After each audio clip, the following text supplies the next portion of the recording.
Je m'appelle Karl Jorel, je suis gérant de la société Jorel 1864. Je suis la 6e génération de fabricants de jeux français. Oh, 2000 points!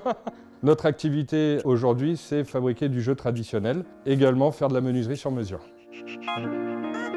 Notre savoir-faire réside dans comment savoir fabriquer les jeux pour avoir des jeux d'une qualité irréprochable. L'alliance de bois, de contreplaqué et des assemblages qui font que vous allez avoir un jeu qui va durer dans le temps et qui va pouvoir aussi se transmettre de génération en génération. Ce qui a changé depuis 100 ans, c'est que avant, tout était entièrement fabriqué à la main. Nous, on s'est modernisé un petit peu pour pouvoir fabriquer plus vite. Parce que comme on est moins nombreux à l'entreprise, il faut pouvoir réussir à fabriquer, réussir à toujours être compétitif. Quand l'électronique est arrivée sur le marché, forcément que le jeu en bois a diminué, mais on reste une petite niche et on essaye de perdurer pour continuer à transmettre ces jeux. Jorel sans les jeux, ça n'existerait pas.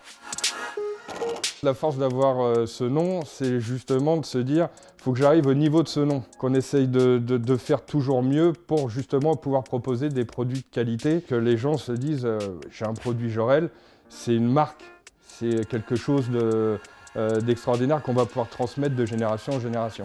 160. Impeccable. Et 200 en hauteur. Impeccable. On s'est diversifié d'un point de vue menuiserie sur mesure, mais on a toujours ce nom Jorel 1864 qu'on essaye de faire perdurer avec ces jeux-là. Alors une entreprise intergénérationnelle, ça fonctionne il y a l'ancien qui a ses idées un petit peu arrêtées et la jeunesse qui arrive pour pouvoir essayer de moderniser la chose. Ensuite, on a les jeux de croquet, donc tu vois, enfants, adultes, avec tous les accessoires. Et améliorer, mine de rien, la rentabilité. Nous, on est là pour apporter des nouvelles idées et des nouveaux outils pour améliorer le travail avec des outils plus performants.